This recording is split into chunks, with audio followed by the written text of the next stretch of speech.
Hello, everybody, and welcome to today's webinar. I can see that a lot of people are still logging in, so we will wait a couple of seconds to run this off. So just hold on for a little bit longer, and then we will start the webinar.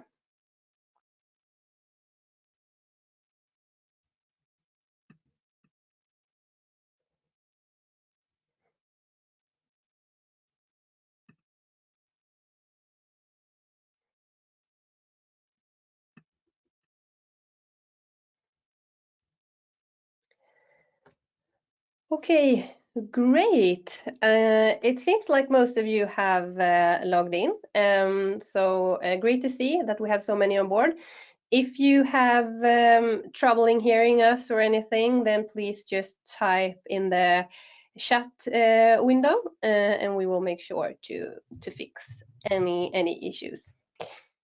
So, warmly welcome to today's webinar about how to use content to maximize lead generation and close more deals. Our guest and host today are known as the ROI Doctor, and her name is Clarice Lin, and she is the founder of Baseline Labs. Clarice is a marketing strategist and content analytics expert with over 15 years of experience working with small business and large corporations and Fortune 500 companies. Today, she is helping business owners grow their revenues with practical and creative marketing strategies to attract highly qualified customers. Yeah, great. So over to you, Clarice. Please start. We're happy to have you here. Welcome. Thank you, Cecilia. Can you hear me? Yep. Yep, we hear you fine. Okay, awesome. Right, good morning, everyone. Thank you for logging in today.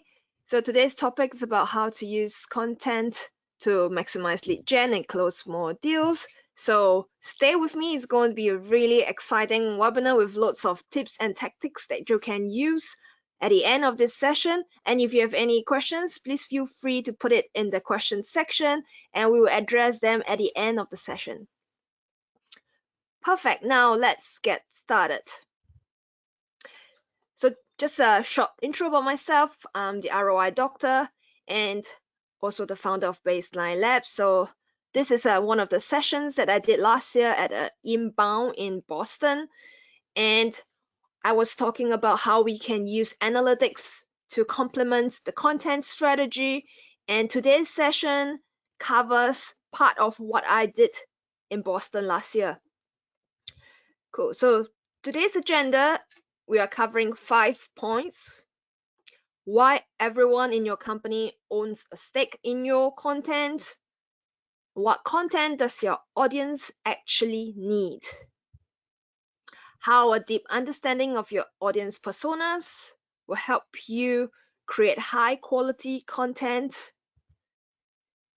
And of course, the most important part is how can we identify warm and hot leads using personalized and targeted content so you will quickly close the deal and maximize your time. And of course, how can we seal the deal in the best possible way after the sales team step in to close this deal? And how can we get them to come back again and again? So first up, why everyone owns a stake in the content strategy. So back in the old days, content strategy wasn't a thing. So today, content strategy is part of your inbound strategy. And everyone owns a stake because everyone plays a very critical role in using content to drive more revenue. So the ultimate purpose of content or having a good content strategy is to attract the right audience at the right time so they will buy from you. And it's not just the sales team's job. Everyone plays a part in this, from the CEO down to the salesperson, the marketing person, everyone plays a part in it. Because the content strategy itself is the common denominator that underlies all other strategy in the company, whether it is the acquisition strategy, whether it is the returning customer strategy. Having the right content strategy is going to help you greatly in terms of facilitating and getting your customers to hand over their budget, hand over their money. And traditionally, the key part comes from sales, where sales close the deal, sales get the credit. So using the content marketing strategy means marketing and sales, how they work together needs to change. So they used to work in silos, everyone's working in their own little teams, and then now and from time to time, the sales team might pop over and chat to the marketing team, but marketing team create their own things and sales do their own follow-ups. However, what they don't realize is marketing is a form of mass communication, mass selling. It's the best way, or I would say the most efficient way to communicate to your group of prospects or group of audience, so we can actually get them to come to us. Because sales itself by itself is an individual communication, mostly it's one-to-one. You spend maybe a lot of time talking to those customers, sending follow-up emails, calling them up again and again, and having those meetings. But it might not become a deal straight away. It takes time to follow up. And this is where marketing comes in. Marketing helps you to build the foundation, the relationship foundation. And the common goal for both teams is to get more revenue. So if both marketing and sales team can work more closely together, it helps you to get to your goal, which is more revenue, in a more efficient and productive manner. So instead of working in silos to get more revenue, everyone needs to put in their own individual effort. However, instead of working in this model, which is marketing and sales, somehow mismatch their efforts together to get more revenue, which is more hard work, more time spent, more effort to close the deals. We want to create the dynamic relationship between marketing and sales, which is they move together in the same rhythm, so you will generate more revenue quicker in a more efficient and effective manner. And this is how I envision it: marketing and sales generating more revenue. Okay, this is an ideal world, and during this presentation, I will go into how they can work closely together to be more efficient. Okay, so let's go on to the next part. Is what content does your audience really need? Do you just publish blog posts randomly? Do you just record your videos and just put it out, hoping that someone will discover it, hoping your next customer will just see that one blog post, see that one social media post, and then they will just come to you? Unfortunately, in the real world, it doesn't happen like that. Okay, and what we need to be more effective, or to create more precise, accurate content that speak to the audience, you need the content feedback loop. That's essentially built up of 4 different loop process that feeds into one another, using the feedback from your customers, from your marketing team, from the sales team, those conversations to create those contents and to drive personalized content. You might have heard a lot about, oh, let's create some personalized content.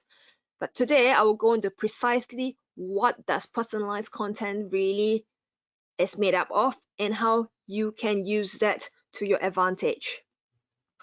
So in these 4 loops, it's a recurring process in terms of it's not just something that happens one time. So each of this loop is made up of process where you will keep refining itself through more feedback from your customers, so you will be able to continuously create content that's constantly more relevant, things that are moving with the times. So it's not content or conversation. The content that you create is not based on conversations you had last year or 2 years ago. It needs to be recent, it needs to be relevant, and that's why you need a loop, a feedback loop. So the 4 feedback loops mainly consist of the customer personas, the content creation, and the sales team closing the deals, and of course, keeping the customers happy. So each part or each loop by itself is a form of information that you can gather and feedback into the content creation process. So you are coming at it from 4 different angles, from your research process, from your sales team's conversation, from your marketing feedback, and of course, feedback from your most loyal and best customers. So let's go into loop 1, which is the customer personas. So these are the questions that you want to ask them. Who are they? Okay. Are they the decision makers? Are they the team that's part of researching for the next tool, the next service for their company? And why does the company want to buy from you?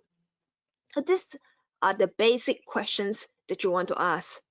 And this is where you need to do your research to build up your customer personas, whether they are working in a small company, whether it's a big company, what's their need?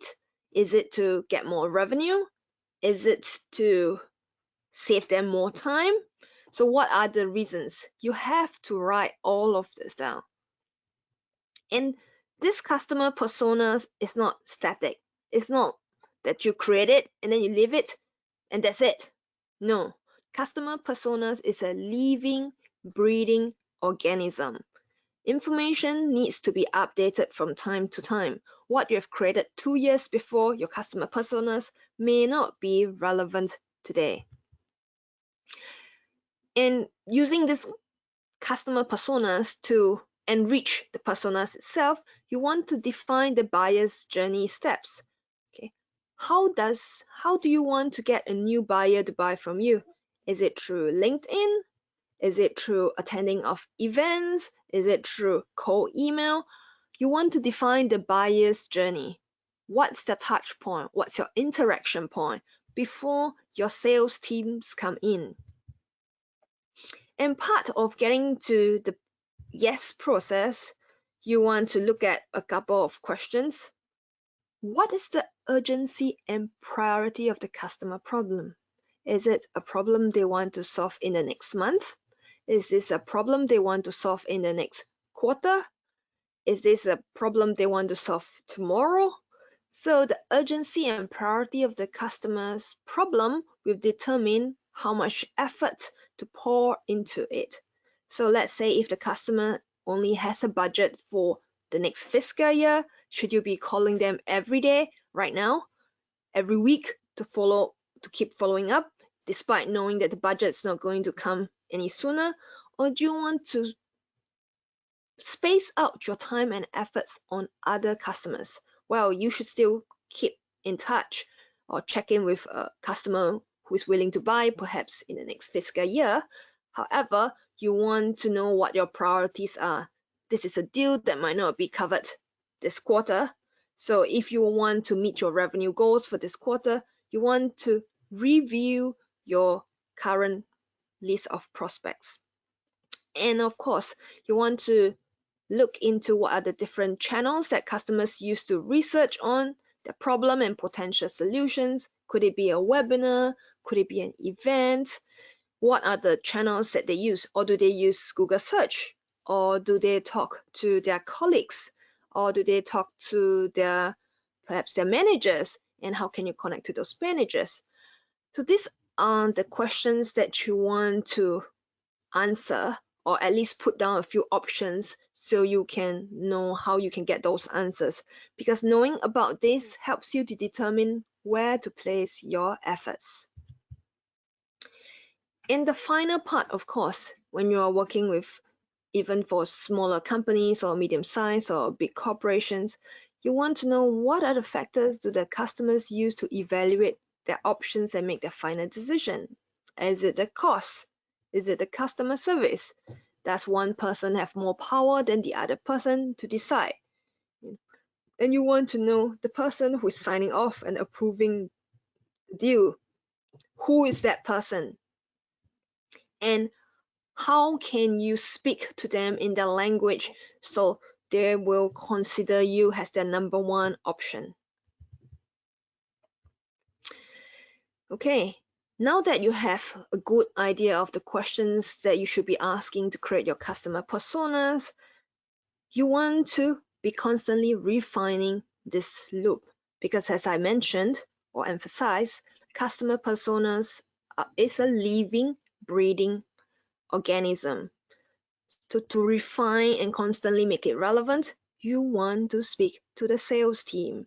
You want to talk to them to understand what are the highlights of the challenges they face when they talk to those clients, and what's the frequently asked question in follow-up conversations. Can these questions be addressed in your marketing efforts? So this is when, if you have this information, you can use that to enrich your customer personas so you understand better what are their priorities and what is their ideal solution. So what I want to re-emphasize here is, unless you know who your customers really are and what they really want, you can't sell to them effectively. The process that I'm highlighting here is efficiency and effectiveness. Because in this fast moving world, you want to be able to prioritize your time. You want to be able to close that deal more quickly. So building a process like having a customer personas feedback loop, that's the first step to creating an effective process for your sales team. So next, we want to go into how understanding your audience play a huge role in your high quality content creation plan. What I want to emphasize here is, we are not just creating any content. We are focusing on high quality content. High quality content determines the quality of audience that you're getting, the quality of your customers, and what they're looking for. If you're selling high quality products, high ticket products, this is where high quality content begins. Okay, so how would you do that? So in loop 2, which is the content creation process, you want to tailor your content to your personas and your customer journey. So knowing the customer personas is not enough. You want to know where they usually hang out and how do they decide what options to consider. So what are the key things to be looking out for? You want to listen clearly for those keywords and phrases by those potential customers. What phrases and what words do they use? For example, if they're using a deal, they might be using the words sales pipeline. So these are important keywords to note down so you can actually add them to your content itself, whether is it your video or is it your blog post, whether is it your webinars. You want to be including those keywords. And not just through conversations, which is more in real life feedback. You can also use Google. You can use SEMrush, which is a tool you can use to research on how people go online to research for their answers or to look for information. Answer the Public creates different questions in terms of why, when, where, how, surrounding the keywords that the customers are looking for. And Uber Suggest is also another tool that you can look into to look for those keywords and phrases. And not just using those keywords and phrases in your content creation, part of your content creation includes guiding your customers to take action. After reading your blog post, what do you want them to do next? After watching your webinar, what do you want them to do next? After signing up for your newsletter, what do you want them to do next? So these are important key actions that you want to guide them. You can't naturally assume that they are going to do what you want them to do. So they might be doing something else. To increase the chances of customers to take the action you most desired them to, you need to guide them. And through creating different types of content, it helps you to expand your audience reach. So when you're creating content, you could be attracting people who are in phase 1 of researching on a possible solution or finding out more about their problems. Or you could be looking at potential customers who have already done their first stage of research. They are now just shortlisting their list of options or solutions. So you want to create different content for people who are at different stage of their journey. And of course, during your content creation process, you want to consider how you can create lead scoring and different levels of tagging your leads, like what action did they take, because this is going to help you at a much later stage when your sales team steps in, when and what kind of conversation should they be having based on this lead scoring. Okay, the first thing that we're talking about lead scoring is we want to look at the quality of your lead source. So where do your customers come from? You can use your web analytics reports using Source or Medium reports. You look at whether they're coming in from search, whether they're coming in from social media, whether they're coming from your YouTube channel, whether they're coming from your paid ads campaign. So if they're coming from this different source, you get a good idea of how proactive they are looking for their solution and what kind of content appeals to them more. Let's say if someone's coming from YouTube, perhaps they will be more likely to attend a webinar. They are more visual, they want something that's moving like videos compared to someone who is perhaps coming through search, reading a blog post. So knowing their preference helps you to customize your content to their needs. And of course, if they're coming from referrals, let's say if you're working with different companies or partners, if they're using a specific link that's coming through them, you want to you know that coming from referrals, because if it's a trusted source for them, it means that the trust is somehow already more established than someone who is perhaps coming from a paid campaign.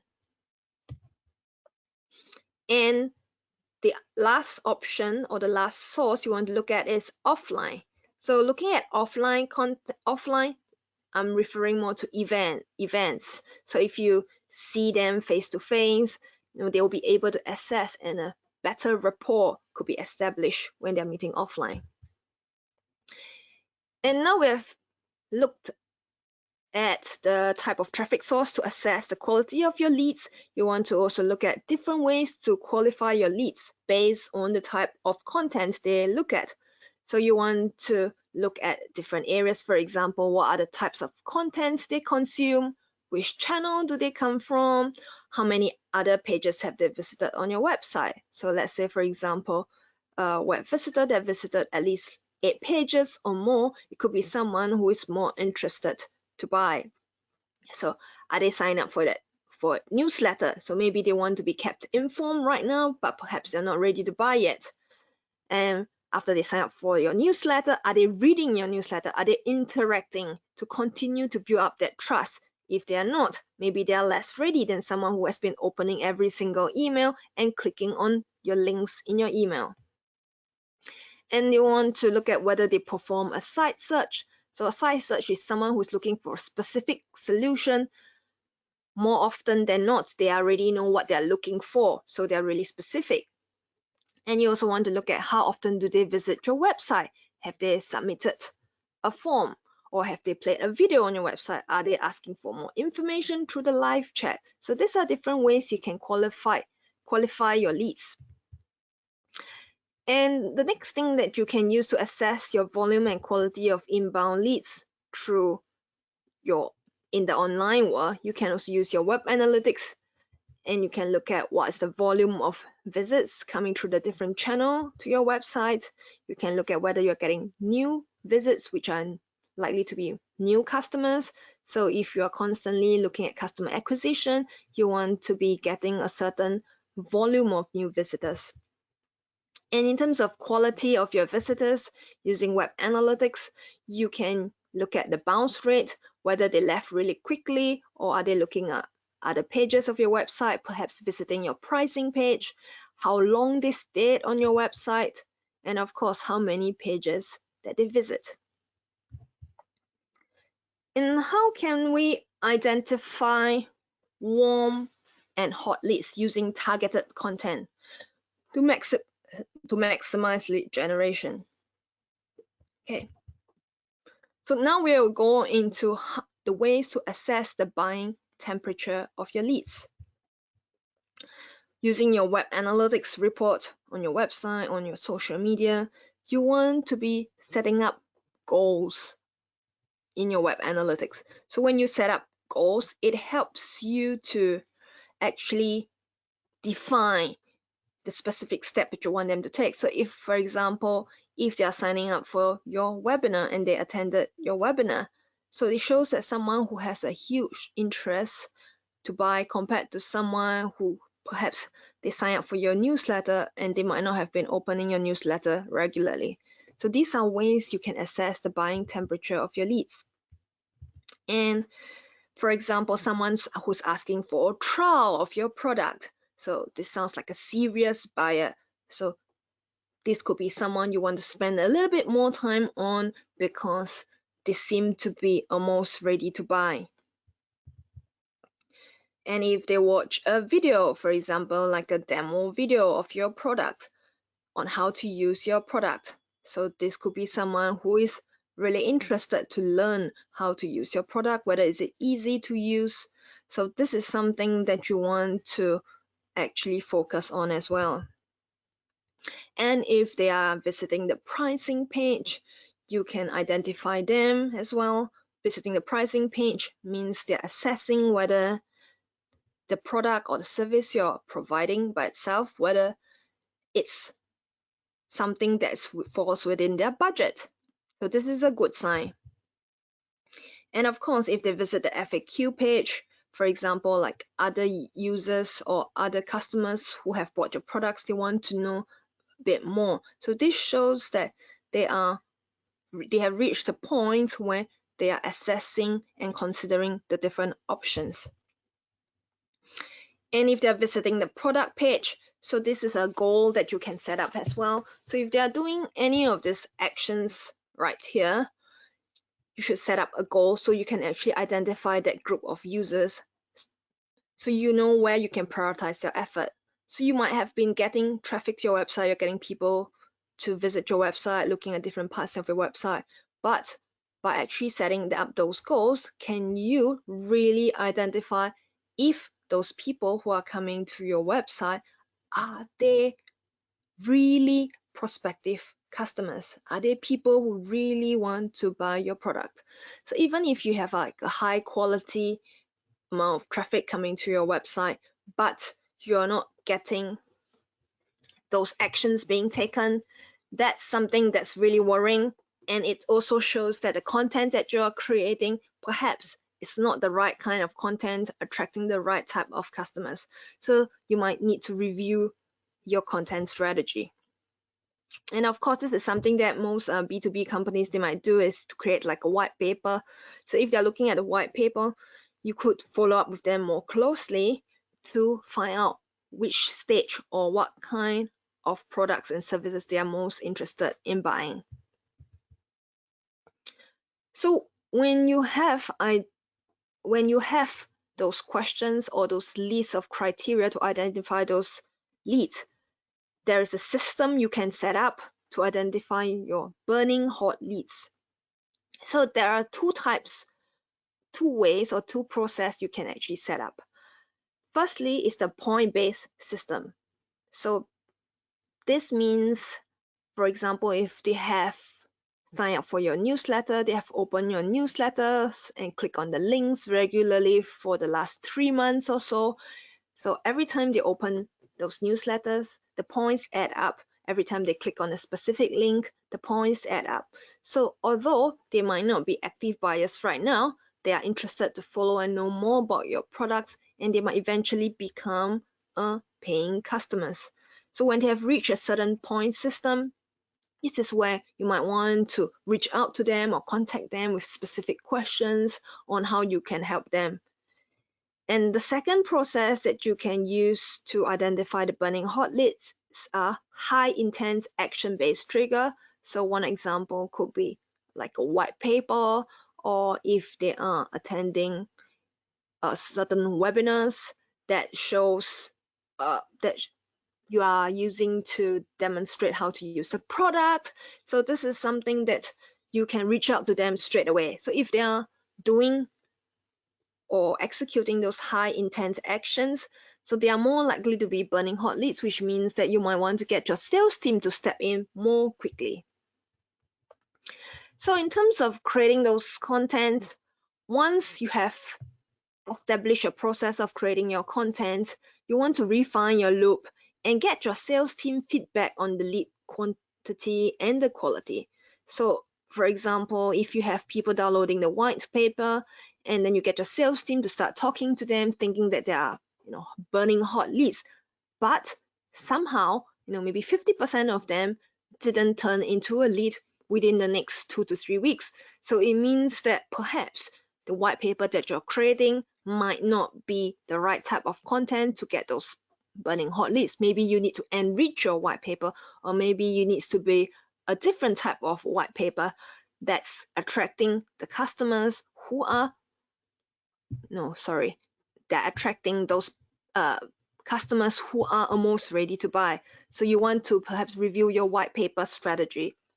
And so this is like a continuous feedback process in terms of how you can content creation. So if you're not creating the right kind of content, your sales team will not be able to do their job. In other words, to close the deal within a shorter period of time. So they will require more time to follow up with them. You need them to send out more emails. You need them to have more calls, more meetings. And what I want to establish here is the quality of your marketing campaign is made up of content, the language you use, the media type, videos or words or infographics, your delivery channel, whether it's on social media, whether it's found on Google, and the call to action. So constantly bettering your message quality matters so much more than your volume and frequency.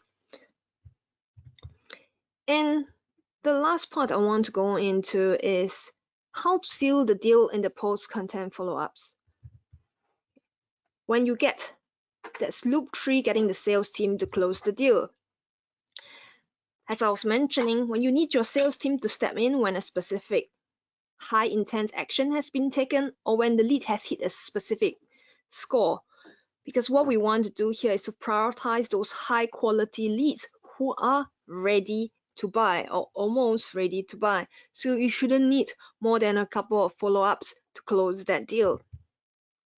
And you want to focus on thinking about how you can sell to each of those personas on their journey versus following a script, which is more process thinking.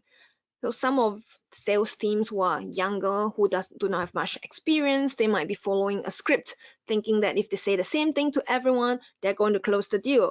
What they don't recognize is that they have to think about what these customers want. Is it the quality of the service? Is it the quality of customer service? Is it the cost that they're looking at?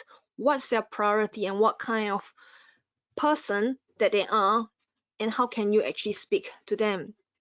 So being able to customize those efforts, and that's why the sales teams needs to be part of the customer personas as well, because they are the one who's ultimately going to close the deal with the customers. So them knowing exactly what who those people are, what makes them tick, and what triggers them to decide, oh yes, I want to buy from your company. So this is a very important thing. Most times when marketing and sales teams working in silos, they're having different sorts of conversation, maybe they're using different words. So it requires more effort, because in this way, what the marketing is not doing is they're not helping to build the foundation for the relationship.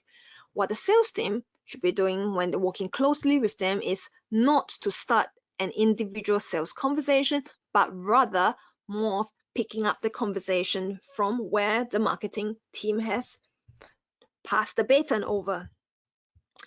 And a couple of things is, how can you assess buy readiness? So you can set up like a calling specific number, visit a specific website page, they download specific materials. For example, they could be downloading a checklist that you have, or they submitted an inquiry form, depending on what kind of questions that they're asking. Is it a pricing question? Is it a product clarification question? So these are different ways that you can assess how ready the prospect is to buy. And also, of course, if they talk about your brand on social media, you can use tools to follow up on those. And if they're saving the date of a webinar that you're planning. So these are different areas that you want to use to assess the buy readiness. So this might not be all applicable for yourself. There could be specific action that is more relevant to your certain company compared to another, but this is where you want to review the list of ways you can assess buy readiness and decide which is more relevant for your company. And when the sales team close the deal, you want to constantly refine the loop. Okay, how long did it take sales to close the deal? 3 weeks, 1 month, 6 months? So if it's something that are taking so long, 3 to 6 months, perhaps it means that it needs more marketing work process to send them more information before the sales team steps in. And understanding how did the customer find out about us, meaning that when the sales team are talking to them, you will know which marketing efforts work better to attract these customers. So if a customer's deal is closed really quickly, where did they come from and what's their journey towards when they get to the sales team? So this helps you to better your marketing efforts, to create better content and to put out the content at the right place at the right time. Cool. And so high quality leads are potential customers who are very close to their buy decision, and the more ready they are to buy, the less effort you need to convince them. Okay, coming on to the last part as I wrap up really quickly is to look at how you keep your best customers happy. So part of your content creation strategy doesn't stop after getting those customers. How can you create content to keep your customers notified of your latest products? How can you get them to buy more and more again? How can you create customer service content so they are really happy and you have validated the decision to buy from you? So you want to establish a communication channel where you can talk to them regularly and make it easy for them to buy again. Perhaps it's to upgrade their product, perhaps it's to renew the contract. How can you make it easy for them to buy again? And the best part of all is if you can turn those existing customers into evangelists, it's going to greatly boost your new deals, your future deals, because we know if they are getting their friends, they're getting their colleagues from other companies, ex-colleagues perhaps, to come to buy from you, it means that you don't have to start building the trust from scratch. This is coming from a trusted source. This is going to help you to close more deals at a faster pace. And keeping the customers happy is also a feedback loop, a process you need to constantly enhance. How you can get your recurring feedback from your ideal best customers, and this feedback from your best customers, you feedback into loop 1, which is to enrich your customer personas, because you know that these are your best customers. They are buying from you once, they're buying from you again and again. They're always telling you how great you are, how your best products they are used, making their life better. And when you enrich your customer personas with those recurring feedback, it helps you to grow that happy customer base. And in this case, it's going to help you to reduce the amount of effort to be constantly getting new customers. So keeping your existing customers happy is a simpler task than sourcing for new prospects. So the former includes only a simple step of listening and communication with a known individual. That means trust already exists, while the latter involves execution of a series of selection steps, which is a list of unknown steps from a group of unknown individuals. That means more effort, more time that we are not able to control. Okay, just to quickly recap. Okay, today's session, we've covered how to enrich and update your ideal customers profile on a regular basis, identify leads who are at the highest level of buy readiness in terms of creating your contents and putting in the right call to action, and how you can establish a process for sales team to pick up the conversation rather than starting a totally new conversation from scratch, and how creating a two-way communication channel with your best clients is going to help to grow your business and get more of those happy customers. And that's it for today. Thank you very much for your attention and patience. If you have any questions, don't forget you can leave it in the question section. And thank you so. Yeah. Oh, sorry. Maybe you weren't finished, Clarice. Oh no, it's all right. Yeah, I'm done. Yeah, I was just thinking you can come in. Thank you. Yeah, sorry for interrupting. Thank you so much for this great presentation. I think we have learned a lot today, and I'm sure these questions are very common struggles amongst our listeners today. So thank you very much for being on point with this. As Clarice said, if you have any questions, please type them in. We have had 2 so far that I will have Clarice to answer soon. I just wanted to say as well that this presentation will be emailed to all registrants after. So if you missed anything, you can just recap. But let's see here what questions we have. The first question, Clarice, to you is what is the biggest common mistake you see that marketing managers do when it comes to creating content? Okay, so the biggest mistake that I see is they are just putting out content with no purpose in mind. So when they put out the content, they think that someone's just going to come to read the content or consume the content, and then somehow they're just going to get in contact and come to them. They don't understand what content, or precisely what should they include in the content to gain the customer's trust and get them to want to find out more. Yeah, understand. So understanding of the persona needs and pains and what question they ask are really the foundation of creating a content that actually attracts and converts. Yeah. Great. I mean, like one example I can give is, let's say, for example, if you're getting someone to download your white paper, like what do you want them to do with the white paper? Just to read it? Or do you want them to say, okay, if you read this white paper, you might be interested. We have this upcoming webinar, or we have this upcoming events that you want to join in, or things like that. So it's sort of continuing to build up the interaction process. It's not just, okay, I'll give them one piece of content and that's it. That's going to somehow work, and then you get the sales team to start calling them up. It kind of doesn't work like that. You need to think of how you can create the customer's journey through your content. Great response to that. We have a new great question here. The question is, what type of content seems to work best from your experience? So what type of content? So I see that has 2 types of questions. I would say video content definitely works much better in terms of building the trust and rapport more quickly, because video by itself, it's sort of like people can actually see, not just hear what you say, they can actually see how you talk. It's those sort of your body language, maybe the way your eyes are moving, or maybe whether how your hands are gesturing. It kind of helps them to build trust much better. So sort of something that's more 3D, or even like pictures. So I would say a video works much better than like images by itself, and then more of like the written word.